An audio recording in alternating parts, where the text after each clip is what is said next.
Let's make the most delicious hot chocolate featuring our favorite Mount Kenya Premium Whole Milk. This is the creme de la creme of their milk range. Chocolate chunk,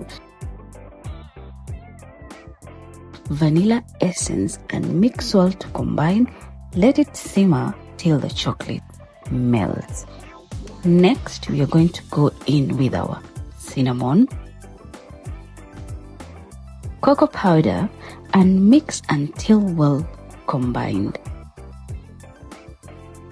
Let the flavors combine and simmers, and it is ready to serve. I topped it up with whipped cream, some chocolate shavings.